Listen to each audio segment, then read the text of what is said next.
다 같이 하나님의 말씀을 보도록 하겠습니다. 오늘 우리에게 주시는 말씀은 요한계시록 5장 1절에서 6절 말씀입니다. 한 절씩 교독하도록 하겠습니다.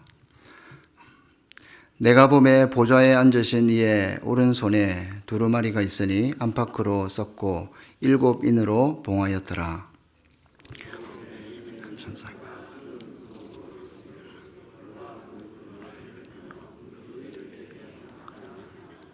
하늘 위에나 땅 위에나 땅 아래에 능히 그 두루마리를 펴거나 보거나 할 자가 없더라.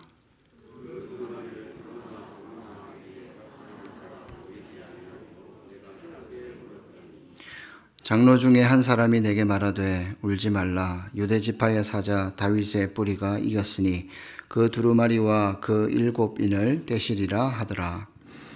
내가 또 보니 보좌와 네 생물과 장로들 사이에 한 어린 양이 서 있는데 일찍이 죽임을 당한 것 같더라. 그에게 7뿔과 7눈이 있으니 이 눈들은 온 땅에 보내심을 받은 하나님의 7 영이더라. 아멘. 오늘 본문 6절을 한번 보시면요. 내가 또 보니 보좌와 네 생물과 장로들 사이에 한 어린 양이 서 있는데 일찍이 죽임을 당한 것 같더라 말씀하고 있습니다. 여기서 어린 양은 예수님을 가리킵니다. 어린 양은 연약하고 유순합니다. 짐승과 대비되는 표현이죠. 그리고 그 어린 양의 모습을 어떻게 표현하고 있냐면 일찍이 죽임을 당한 것 같더라 말씀하고 있습니다. 그런데 여러분, 원어에는 이 일찍이라는 말이 없습니다. 그냥 도살당했다, 죽임당했다 이렇게 되어져 있습니다. 이 표현은 완료 시제이기도 한데요. 무슨 말이냐 하면 전에 죽임을 당했는데 그 결과가 현재 그대로 남아있다는 겁니다. 여러분, 이것은 무엇을 의미하는 것일까요? 부활하시고 승천하신 예수님은 지금 하늘나라에서 영광스러운 모습으로 계십니다. 우리를 다스리고 통치하고 계십니다. 그런데 그분께서 지상에 계실 때 우리를 위해서 십자가에서 당하신 그 흔적, 그것이 사라진 것이 아니라, 없어진 것이 아니라 천상에서도 그대로 가지고 계신다는 말씀입니다. 이게 바로 일찍 죽임을 당한 것 같더라, 이 말씀을 바르게 이해하고 있는 겁니다. 따라서 우리는 여기서 한 가지 중요한 사실을 기억할 수 있습니다. 죽음은 끝이 아니라 하나의 경험이라는 겁니다. 죽음은 끝이 아니라 하나의 경험이다. 마치 어릴 적 상처와 같습니다. 제가 생각보다 몸에 상처가 좀 많습니다. 어릴 때 좀 유별나게 놀았기 때문입니다. 굳이 옷을 벗을 필요도 없이 지금 제 눈에 바로 보이는 상처 하나가 여기 있습니다. 한 2cm 정도 되는 상처가 왼쪽 검지손가락에 있습니다. 저는 이 흉터를 보면 35년 전에 그때 그 일이 생각이 납니다. 저희 마을 어귀에는, 그 고향 마을 어귀에는 그 큰 냇물이 흘렀습니다. 그래서 마을 이름이 뭐냐 하면 대천입니다. 어느 날 그 냇가에서 이제 물놀이를 하는데 유리 조각에 손을 심하게 베인 겁니다. 그래서 피가 철철 나고 뼈가 이렇게 보일 정도로 굉장히 심하게 다쳤는데 주변에 사람이 없는 겁니다. 도와줄 사람들도 없고 너무 놀래가지고 있는데 급하게 이제 쑥을 뜯어가지고 돌멩이로 찧어가지고 손가락에 탁 발랐습니다. 쑥이 지혈 효과가 있는 거 아시죠? 그때 그것을 알고 이게 손에 바르고 집으로 급하게 뛰어갔던 기억이 있습니다. 이 상처만 보면 그때 그 일이 생생하게 납니다. 이 상처가 저에게 하나의 경험이 된 것입니다. 마찬가지로 여러분, 이 지상에서의 죽음은 끝이 아니죠. 천국에 가면 하나의 경험이 될 것입니다. 지나간 이 세상의 일들은 어릴 적 추억처럼 우리가 다 기억하게 될 것입니다. 그래서 우리가 천국에 가면 우리는 이 세상에 있었던 일들을 서로 이야기하게 될 것입니다. 천국에 갔는데 누가 묻습니다. 넌 어떻게 죽어서 천국에 왔니? 그랬더니 어떤 한 청년이 머리를 극적이면서 저는 친구와 밤새도록 먹고 마시다가 놀다가 쓰러졌는데 천국에 왔습니다. 근데 또 어떤 사람이 이렇게 말합니다. 저는 맛집 전국 투어를 하면서 인생 마음껏 즐기면서 살았는데요. 어느 날 눈 떠보니까 천국이었습니다. 그런데 저쪽에 계시는 한 분이 이렇게 말합니다. 저는요, 주일에는 열심히 아이들 섬기고, 목장 식구들 섬기고, 평일에는 열심히 회사 생활하면서 또 안 믿는 사람들에게 복음 전하면서 열심히 살아왔습니다. 그렇게 살다가 천국에 왔습니다. 여러분, 이처럼 천국에 가면 사람들은 이 세상에서 있었던 일들을 서로 이야기할 것입니다. 마치 어릴 적 추억을 재미있게 이야기하듯이 이 세상에서 있었던 모든 일들은 천국에 가면 하나의 옛날 이야기가 될 것입니다. 그럴 때 어떤 사람은 자랑스럽게 이야기할 것이고, 반면에 어떤 사람들은 별로 할 말이 없어서 다른 사람 이야기 들으면서 이렇게 박수만 치고 있을 수도 있겠죠. 성도 여러분, 복음을 위해 살다가 죽은 사람은 그날에 자랑스럽게 말할 것입니다.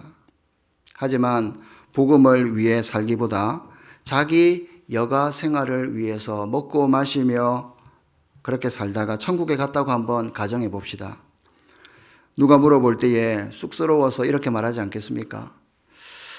저는 다음에 이야기할 테니까 옆에 사람이 먼저 이야기하시죠. 저는 패스. 이런 식으로 이야기 되지 않겠습니까?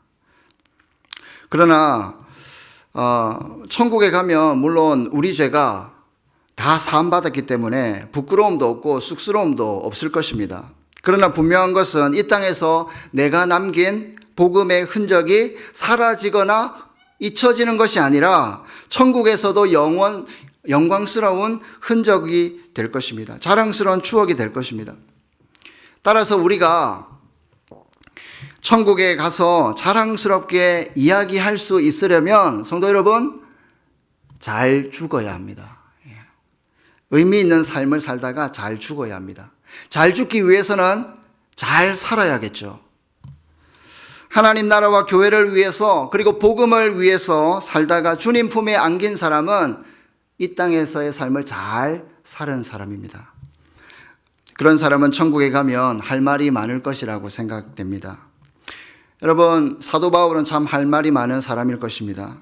영광스러운 상처가 많기 때문인데요. 루스드라에서 돌에 맞았습니다. 상처가 있을 것이고, 또 40에 하나 가만매를 몇 번 맞았습니까? 5번이나 맞았으니까 엉덩이도 또 등에도 그런 상처가 고스란히 남아 있을 것입니다. 어디 몸의 상처뿐이겠습니까? 마음의 상처도 받지 않았을까 싶습니다. 그래서 바울은 고린도후서 4장 10절에서 우리가 항상 예수의 죽음을 몸에 짊어진다 말씀하고 있고요. 갈라디아서 6장 17절에서는 내가 내 몸에 예수의 흔적을 가졌노라 말씀하고 있습니다. 여기서 흔적은 원어로 스티그마타인데 단수가 아닙니다, 여러분. 복수입니다. 여러 상처를 받았다는 것이죠. 그런데 그 영광스러운 흔적들이 고스란히 하늘에서도 남게 된다는 겁니다. 여러분, 그렇다면 여러분들은 어떤 흔적을 가지고 계십니까? 앞으로 어떤 흔적을 남기고 싶습니까? 우리 중에 어떤 분들은 정말로 복음을 위해서 남몰래 수고하고 헌신하신 분들이 계실 줄로 압니다. 한 영혼을 살리기 위해서 수고하고 애쓰신 분들이 계실 겁니다. 그러나 어떤 분들은 이렇게 생각할지도 모르겠습니다. 저는 아직 부족한 게 많은 것 같습니다. 시간은 많이 지나간 것 같은데 별로 한 것이 없습니다. 그러나 여러분, 꼭 세월이 많이 흘러서, 시간이 많이 흘러서 자랑스러운 흔적을 가지는 것은 아니라고 생각합니다. 예수님을 한번 보십시오. 33년을 사셨습니다. 그런데 공적인 사역을 3년 하셨습니다. 그런데 우리 예수님은 만세에 영원토록 은혜를 끼치는 영광스러운 상처를 우리 주님은 가지고 계시죠. 물론 예수님은 근본적으로 우리와 다릅니다. 하지만 한번 생각해 보십시오. 어떤 분들은 정말 짧은 인생을 살았지만 정말 아름다운 흔적을 남기신 분들이 계십니다. 우리 배영규 목사님, 심성민 형제님. 정말 이런 분들을 생각해 볼 때 짧은 생애였지만 오래도록 기억되는 복음의 흔적을 남기다가 하나님 품에 안겼습니다. 우리가 오래 살든지 짧게 살든지 중요한 것은 자랑스러운 흔적, 하나님이 칭찬하시는 흔적을 가지고 하나님 나라에 들어가는 것입니다. 성도 여러분, 그런데 어떤 것이 자랑스러운 흔적일까요? 어린 양 예수님을 생각해 보시면 됩니다. 그분이 남긴 흔적은 죽임당한 흔적입니다. 다른 사람을 위해서 희생한 흔적입니다.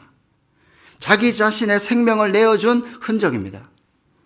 여러분, 다른 사람을 위해서 나 자신을 희생할 때 그것이 바로 자랑스러운 흔적이 되는 것입니다. 그러나 자기 자신을 위해 열심히 산 것은 자랑스러운 흔적이 아닙니다. 열심히 먹고 놀고 여행 다니고 사진 찍고 그렇게 한 것은 자기 자신에게 어떤 의미가 있을 수 있겠죠. 하지만 주님 앞에 설 때에는 자랑스러운 흔적이 아닐 가능성이 큽니다. 왜냐하면 생각해 보십시오. 예수님께서 뭐라고 말씀하셨습니까? 여기 내 형제 중에 지극히 작은 자 하나에게 한 것이 곧 나에게 한 것이다. 주님은 고아와 과부와 나그네를 돌보라고 말씀하셨습니다. 우리 주님은 이방인들처럼 무엇을 먹을까, 무엇을 마실까, 무엇을 입을까 그렇게 살지 말라고 하셨습니다. 주님은 그렇게 살지 말고 먼저 그의 나라와 그의 의를 구하며 살라고 말씀하셨습니다. 그리하면 이 모든 것을 너희에게 주신다고 약속하셨습니다. 이런 점에서 정말 사람을 섬기고 사람을 남기기 위해서 수고하시는 분들은 정말로 이 세상에서 참 고귀한 삶을 사는 그런 분들이라고 생각합니다. 목장 식구들 돌보신다고 어느새 머리에 흰머리가 생겼습니다. 자신의 젊음과 시간을 들이신 분들, 한 영혼 전도해 보겠다고 정말 눈물로 기도하면서 그 복음의 현장으로 나아가시는 분들, 다음 세대 자녀들 돌보시느라고 정말 젊음을 들이신 분들, 자녀들에게 신앙을 전수하기 위해서 수고하신 우리 부모님들, 모두 하나님 앞에 섰을 때에 칭찬받을 흔적이라 믿습니다. 지금까지 여러분들이 남긴 삶의 여정들, 그 삶의 흔적들을 이 시간 한번 생각해 보십시오. 어떤 흔적들이 남아있는 것 같습니까? 복음을 위해 수고하고 고생한 것들은 정말로 자랑스러운 상처가 될 것입니다. 천국에 가서 자랑스럽게 이야기할 소재거리가 될 것입니다. 앞으로 우리가 정말 흔적을 많이 남기신 분들도 계시겠지만 앞으로 정말 이 복음을 위해서 수고를 많이 하셔서 자랑스러운 상처, 영광스러운 그 흔적을 많이 남길 수 있는 저와 여러분들이 되면 좋겠습니다. 여러분, 이제 저도 이 교회 개척이라고 하는 것을 통해서 복음의 흔적을 남기려고 합니다. 아마 어떤 분들은 왜 하필 개척이냐, 그렇게 물으실 수도 있겠는데 사실 저도 똑같은 마음이었습니다. 개척에 대한 생각이 없었습니다. 그런데 지난 2년 동안 하나님 은혜로 고려신학대학원에 가서 공부를 했습니다. 거기서 공부를 하면서 한국 교회사, 교회 정치, 교회 개척 이런 수업을 듣는데 계속 마음이 뜨거워지는 겁니다. 개척에 대한 마음이 막 일어나는 겁니다. 아시겠지만 여러분, 한국 최초의 교회, 소래교회 아시죠? 그 소래교회를 누가 만들었습니까? 존 로스의 성경 번역을 도왔던 서상윤, 그리고 그의 동생 서경조가 세웠던 최초의 교회였습니다. 개척교회였습니다. 그리고 그 서상윤은 나중에 언더우드와 같이 최초의 한국 교회, 그 장로교회를 세우죠. 세문안교회를 또 개척을 하게 됩니다. 이런 개척교회를 통해서 한국교회가 성장하고 부흥했다는 사실을 새삼 깨닫게 되면서 제 마음속에 빚진 마음이 생겼습니다. 아, 내가 은혜를 받은 사람이구나. 그러면서 개척에 대한 마음이 커졌습니다. 그리고 교회 개척에 대한 교회 정치 수업을 들으면서도 바른 말씀을 전해야겠고, 바른 성례를 시행해야겠고, 바른 권징이 회복된 건강한 교회를 세워야겠다. 이런 열망이 생겼습니다. 계속 기도하던 중에 주님의 말씀이 떠올랐습니다. 내가 이 반석 위에 내 교회를 세우리니 음부의 권세가 이기지 못하리라. 이 말씀이 그대로 믿어졌고 이 말씀에 순종하기로 결심했습니다. 개인적인 간증인데요. 제가 이 개척에 대한 마음을 처음으로 목사님께 이렇게 상의를 드렸던 때가 작년 11월 첫째 주 금요일로 기억하고 있습니다. 그런데 그 주일 설교 제목이 뭔지 아십니까? 교회를 남기는 샘물교회였습니다. 굉장히 놀랐습니다. 사전에 이야기한 것도 아닌데 그냥 그때 그 주일 말씀을 들으면서 개척을 한번 해보라는 주님의 용기, 주님의 어떤 음성으로 느껴졌습니다. 저는 2022년 정기 봄노회 때 노회원들 앞에서 그리고 하나님 앞에서 서약을 했습니다. 고신 목사가 되겠습니다. 젊음과 시간을 온전히 주님께 드리겠습니다. 이 자리를 빌려서 다시 한번 감사의 인사를 전하고 싶습니다. 이 자리까지 올 수 있도록 정말 물심양면으로 지원해 주시고 배려해 주신 우리 담임 목사님께 진심으로 감사를 드립니다. 그리고 우리 당회원 장로님들과 우리 샘물의 모든 성도님들께 진심으로 감사를 드립니다. 우리 유년 이사안부 선생님들, 또 어와나 선생님들, 사역 종료됐지만 지금은 종료가 되었지만 우리 예전에 코그 집사님들, 우리 충성평원에 속한 초원직이 또 목자님들 진심으로 감사를 드립니다. 수상소금한 건 아니고요. 진심으로 마음을 담아 감사를 드립니다. 여기까지 올 수 있었던 것은 전적인 샘물교회의 은혜였습니다. 도우심이었습니다. 저는 믿습니다. 고신의 목사로서 고신교회를 세우는 것은 정말 영광스러운 일이라고 믿습니다. 여러분, 그래서 저는 주님께서 주신 이 마음으로 이 교회를 세우고자 하는 꿈이 있습니다. 고신교회가 아직 없는 지역도 많거든요. 고신교회가 없는 부족한 지역이 여전히 많이 있습니다. 그곳에서 하나님의 교회를 세우는 것은 참 귀한 사명이라 믿습니다. 교단의 교세 측면에서도 귀한 사명이죠. 교회가 교회를 개척하는 것은 장로교회 개척 원리입니다. 삼천교회 100만 성도 운동은 제57회 총회에서 결의된 범교단적인 사업이거든요. 이런 측면에서 볼 때도 앞으로 우리는 계속해서 교회가 교회를 세우는 교회 개척 운동을 우리가 펼쳐가야 될 줄로 믿습니다. 하나님의 부르심을 확신하고 저는 아내와 같이 지역 조사에 나섰습니다. 수원도 가고 또 용인도 가보고 광주도 가고 저기 대장동도 가봤습니다. 그런데 여러분, 광주를 갔는데 교회가 너무 많은 겁니다. 블록마다 교회가 있는데 낙심이 확 되는 겁니다. 그러면서 기도가 절로 나왔습니다. 주님, 교회가 너무 많습니다. 이렇게 교회가 많은데 제가 또 하필 또 다른 교회를 세울 필요가 있습니까? 그런데 주님은 저의 교만한 생각, 인간적인 생각을 깨뜨리셨습니다. 여러분, 사실 교회가 많으면 좋은 거 아닙니까? 그런데 아마 저와 비슷한 생각일 수도 있는데 어느새 우리 마음속에 한국 교회에 대한 부정적인 생각이 있다 보니까 이런 시선이 곱지 않은 겁니다.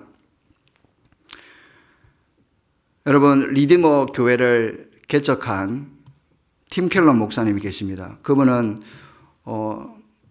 교회가 이미 성장했고 지금은 은퇴한 걸로 알고 있는데 수많은 개척교회 운동을 지금도 펼치고 있습니다. 그 리디머 교회를 통해서 뉴욕 도시가 변화됐습니다. 정말 소수에 불과한 그 도시 사람들이 무려 10% 이상 복음화되는 그런 일들이 일어났거든요. 그분께서 쓰신 센터 처치에서 이런 이야기를 하고 있습니다. 한번 들어보십시오. 개척교회는 역동적 사역의 결과이다. 도시 속의 그리스도인들을 증가시키는 가장 효과적인 방법은 교회 부흥이 아니라 교회 개척 운동이다. 통계적으로 볼 때 개척교회 교인은 3분의 1 또는 3분의 2가 전에 교회를 나가본 적이 없는 그런 사람들이다. 이에 비해서 10년에서 15년 이상 된 교회들의 등록교인 80~90%가 수평 이동이다. 즉 개척교회들은 같은 규모의 오래된 교회들보다 무려 6배에서 8배 높은 비율로 새로운 사람들을 교회로 이끌고 있다. 그러면서 팀 켈러 목사님은 이렇게 말합니다. 한 도시에서 그리스도인들의 수를 확실하게 늘리는 유일한 방법은 새로운 교회의 숫자를 확실하게 늘리는 것이다. 여러분, 교회가 아무리 크다 할지라도 다양하고 큰 도시의 필요를 다 채울 수는 없습니다. 크고 작은 수백 개의 교회가 움직일 때에 그 도시의 이웃들과 그리고 그 집단들을 뚫고 들어갈 수가 있는 것이죠. 핵심은 이겁니다. 사이즈가 중요한 것이 아니라 우리 교회가 걸어왔던 바로 건강성입니다. 건강한 교회가 많을수록 좋은 겁니다. 도시는 점점 발전되고 있습니다. 도시로 계속 사람들이 모이고 있습니다. 저는 여기에서 바로 개척의 당위성을 발견하게 되었습니다. 여러분, 이 시대에도 교회가 필요합니다. 예를 들어서 숲을 한번 생각해 보십시오. 큰 숲에는요, 큰 나무도 있지만 작은 나무도 있습니다. 교회도 마찬가지입니다. 큰 교회가 존재해야 한다면 작은 교회도 반드시 존재해야 합니다. 관건은 건강성입니다. 개척교회가 할 수 없는 사역을 대형교회가 채울 수가 있습니다. 그리고 반대로 대형교회의 약점을 개척교회처럼 작은 교회가 보완할 수가 있습니다. 예를 들어서 한 영혼을 향한 열정과 열심은 개척교회를 따라갈 수가 없다고 생각합니다. 선순환되는 거죠. 여러분, 살아있는 생명체는 끊임없이 세포 분열을 하죠.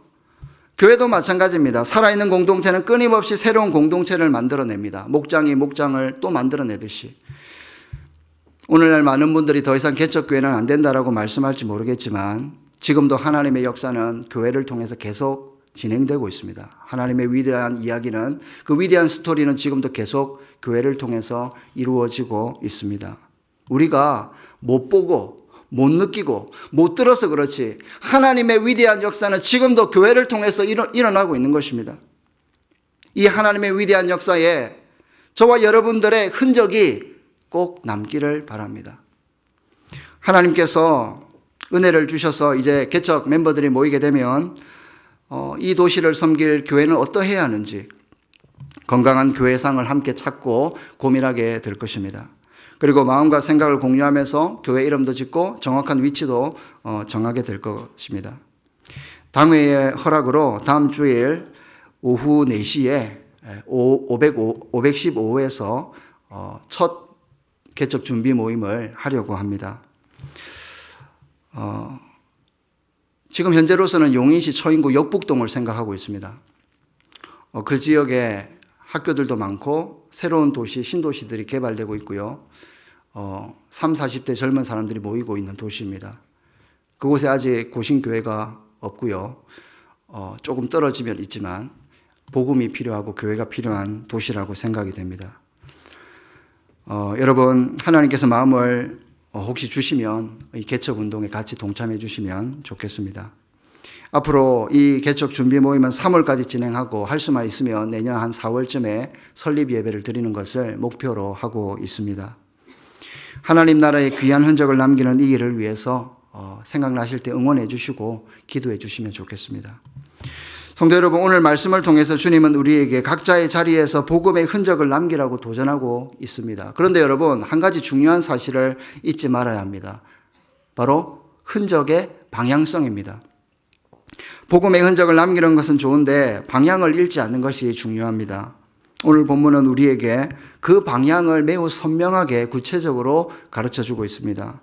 본문 4절과 5절을 보시면 어떤 내용이 나오죠? 사도 요한은 보좌에 앉으신 이의 오른손에 한 책이 있는 것을 보았습니다. 이 책은 우주 만물과 온 세계의 역사를 운행하시는 하나님의 작정을 적은 책으로 보시면 되겠습니다. 그런데 이 책은 어떻습니까? 7 도장으로 봉인되어져 있었습니다. 철저하게 감추어져 있다는 겁니다. 그런데 문제는 하늘과 땅 아래에 이 책을 피거나 이 책을 읽을 수 있는, 볼 수 있는 사람이 아무도 없는 겁니다. 그래서 사도 요한은 크게 웁니다. 성도 여러분, 저는 이 사도 요한의 통곡을 묵상할 때에 오늘 이 도시에 살고 있는 사람들의 통곡을 묵상하게 됩니다. 여러분, 이들은 방향을 잃었습니다. 고도로 발전된 도시 문명 속에 살고 있지만 그 중심에는 어떻습니까? 공허함이 있고요, 외로움이 있고요, 두려움이 여전히 있습니다. 스스로 그 문제를 해결할 수가 없습니다. 이 시대를 사는 사람들은 각자의 표현 방식이 다를 뿐 여전히 자신의 그 삶의 문제를 해결해 줄 구원자가 이들에게 필요한 것입니다. 마치 7 인으로 봉인된 풀리지 않는 그들의 삶의 문제를 해결해 줄 누군가가 필요한 것입니다. 사도 요한이 크게 울고 있을 때에 장로 중 한 사람이 와서 위로하며 이렇게 말합니다. 울지 말라. 유다 지파의 사자 다윗의 뿌리가 이겼으니 그 두루마리와 그 7인을 떼시리라. 아멘. 여러분, 유다 지파의 사자가 누굽니까? 맞습니다. 예수 그리스도이십니다. 그분은 다윗의 후손으로 태어나셨지만 다윗의 뿌리가 된다고 말씀하십니다. 다윗의 근본이 되신다는 겁니다. 마찬가지로 저와 여러분들의 근본이 누굽니까? 예수 그리스도이십니다. 예수님은 우리의 삶의 근본이 되시고요. 우리 삶의 해답이 되십니다. 열쇠가 되십니다. 그래서 우리가 아름다운 삶의 흔적을 남기면서 살아갈 때에 항상 복음이신 예수 그리스도를 바라보아야 합니다. 그래야 방향을 잃지 않을 수가 있는 겁니다. 방향을 잃은 자들을 올바른 길로 우리가 또한 인도할 수 있어야겠습니다. 그림을 한번 보시면요. 팀 켈러의 그 센터 철치에 나오는 도표입니다. 복음이 어떠해야 되는지 우리에게 잘 가르쳐주고 있는 표라고 생각하는데요. 여러분, 복음은 무엇입니까? 복음은 무엇인가 열심히 행하는 것이 아닙니다. 복음은 율법주의나 종교인이 되는 것도 아닙니다. 그러나 반대로 타 종교를 다 받아들이거나 수용하는 것도 복음이 아닙니다. 예를 들어서 우리가 예수님 믿는다고 하지만 여전히 자기 중심성을 가지고 신앙생활을 한다고 생각해 보십시오. 여전히 나의 목표, 내 점수, 나의 조회수, 내가 드리는 헌금의 액수, 이런 것들이 내 속에 가득히 자리 잡고 있다면 죄송하지만 그 사람은 지금 방향을 잃고 있는 겁니다. 여러분, 지금 우리는 복잡한 도시 문화 속에 살고 있습니다. 그런데도 만약 우리가 살고 있는 이 도시와 문화를 전혀 이해하지 못한 채 고립되거나 배타적으로 우리가 신앙생활을 한다면 방향을 잃은 것이죠. 반대로 한번 생각해 봅시다. 너무 우리가 도시에 살고 있다고 해서 그 도시 문화에 빠져가지고 아무런 여과 없이 그런 문화들을 다 그냥 수용해 버린다면 우리는 지금 중심을 지금 잃고 있는 것입니다. 그리고 만약 우리가 전통과 권위의식에 사로잡혀서 우리끼리 우리 교회 중심으로 그런 구조화된 조직 속에 갇혀서 도시 복음화를 위해서 이웃과 연결되지 못하고, 여러분, 우리 교회 주변에 그런 상가들이나 이런 상점들의 사람들 한번 인사하고 계십니까? 이분들이 우리 담임 목사님 성함은 좀 알 필요가 있지 않겠습니까? 이런 연결이 필요한 것입니다. 타 교회와 연합하지 못할 경우에 어쩌면 우리는 이런 건강성을 잃고 있을 수도 있다는 겁니다, 여러분. 성도 여러분, 우리가 캄캄한 밤길을 걸을 때 길을 잃지 않으려면 저 하늘에 밝게 빛나는 북두칠성을 바라보면 길을 잃지 않을 수가 있습니다. 마찬가지입니다. 우리가 복음의 흔적을 남기는 삶을 살아갈 때에 우리 인생의 북두칠성과 같은 분, 바로 그 예수 그리스도를 바라보면 방향을 잃지 않게 되는 겁니다. 그 단순히 예수 그리스도 믿자, 바라보자, 이게 아닙니다. 복음적 삶을 살아가자라는 겁니다. 여러분들이 속한 그 삶의 영역 속에서 굉장히 복잡한 그런 얽힌 그런 이야기들이 있지 않습니까? 단순한 문제가 아닙니다. 어떤 삶이 복음적인 삶인가 고민하면서 그 길을 걸어가야겠습니다. 기쁜 소식 되시는 주님, 복음이 되시는 주님을 바라보면서 정말 하늘나라 들어가는 그날까지 타협하지 않고 변질되지 않고 중심을 잃지 않고 삶의 아름다운 흔적을 남기며 사시는 저와 여러분들 되면 좋겠습니다. 이제 설교를 마무리하겠습니다. 사랑하는 샘물 성도 여러분, 저 하늘에 나는 비행기 보셨죠? 흔적이 남습니다. 푸른 바다 해변도 누가 지나가면 발자국이 남습니다. 그렇기 때문에 저와 여러분들도 반드시 흔적이 남게 되어져 있습니다. 우리는 모두 흔적을 남길 수밖에 없습니다. 모양이 다를 뿐, 성격이 다를 뿐 우리는 흔적을 남길 수밖에 없습니다. 저와 여러분들은 지금까지 어떤 삶의 흔적을 남기며 살아오셨습니까? 앞으로 어떤 흔적을 남기며 살기를 원하십니까? 우리 인생이 길면 좋겠는데, 죄송하지만 저도 이제 44살입니다. 예, 어르신들께 죄송한데 시간이 그렇게 길지 않은 것 같습니다. 우리 교사 선생님들 보면 굉장히 마음이 아파옵니다. 옛날에 그 젊고 멋지고 아름다우신 분들인데, 물론 지금도 멋지고 아름다우십니다만, 머리에 흰머리가 나신 걸 보면서, 와, 정말 세월이 많이 흘렀구나, 이런 생각이 듭니다. 주님께서 우리를 위해서 남기신 십자가 상흔이 하늘나라에서도 영원히 기억되듯이 여러분들이 누군가를 위해서 남기신 그 희생과 섬김의 흔적들, 이 땅에서는 좀 눈물이 날 수 있고 아픔이 될 수 있고 상처가 될 수 있겠지만, 하늘나라에서는 영원히 자랑하게 될 영광스러운 상처가 될 줄로 믿습니다. 여러분, 민들레 씨앗은 때가 되면 바람에 자기 몸을 맡겨서 어디론가 떠나게 됩니다. 그곳이 기름진 땅이든지 메마른 땅이든지 아니면 척박한 아스팔트 위에도 그 빈틈만 있으면 들어가서 그곳에서 새로운 생명을 남깁니다. 이처럼 저와 여러분들도 우리의 삶을 들여서 예배가 필요한 곳에, 정말 섬김과 희생이 필요한 곳에, 복음이 필요한 이 도시 속에 생명을 남길 수 있기를 바랍니다. 그 생명이 저와 여러분들의 흔적이 되면 좋겠습니다. 그날에 주님께서 우리에게 물으실 겁니다. 사랑하는 아들아 딸아, 네 몸에 있는 그 상처는 무엇이냐? 그때 여러분, 우리가 이렇게 이야기하면 좋겠습니다. 주님, 이 흔적은 정말 주님 그 복음을 위해서, 그리고 십자가를 위해서 떳떳하게 남긴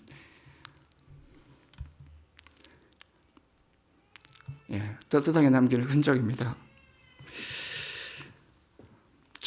저와 여러분 모두에게 이러한 영광의 상처가 꼭 있으시기를 우리 주님의 이름으로 축원드립니다. 우리 말씀을 기억하면서 은혜 찬양 드리도록 하겠습니다. 하나님 아버지, 감사합니다. 귀한 예배의 자리에 저희들 함께 모여서 우리 삼위 하나님을 마음껏 예배할 수 있는 은혜 주심을 감사드립니다. 오늘 주신 말씀을 마음에 새깁니다. 하나님, 우리 삶 속에 정말 복음의 흔적이 남기를 원합니다. 짧은 인생이든 긴 인생이든 우리 주님께서 남기신 희생의 흔적, 다른 사람을 위해 수고한 흔적을 저희들의 남은 여생에도 꼭 남길 수 있도록 축복해 주시옵소서. 귀한 예물을 마음을 담아 드립니다. 이 헌금이 사용되어지는 곳에 가난한 자, 핍절한 자 없게 하여 주시고, 복음을 듣지 못한 자들이 주께 들어올 수 있도록 이 헌금이 귀하게 사용되게 하여 주옵소서. 하나님, 수험생들이 있습니다. 마음이 초조하겠지만 저들에게 지혜와 마음의 평강을 더하여 주셔서 그동안 열심히 공부해온 모든 결과들 마음껏 시험지에 쏟아내고 하나님, 좋은 열매가 있을 수 있도록 자녀들을 축복하여 주옵소서. 남은 한 주도 믿음으로 승리하는 저희들의 삶이 될 수 있도록 샘물의 모든 성도님들 축복하여 주옵소서. 하나님의 복을 받겠습니다. 주 예수 그리스도의 은혜와 하나님 아버지의 그 크신 사랑과 성령 하나님의 교통하심이 남은 삶 동안 정말 주님께서 기뻐하시는 복음의 흔적을 남기기로 소망하는 주님의 백성들 머리 위에 이제로부터 영원토록 함께 있을지어다. 아멘.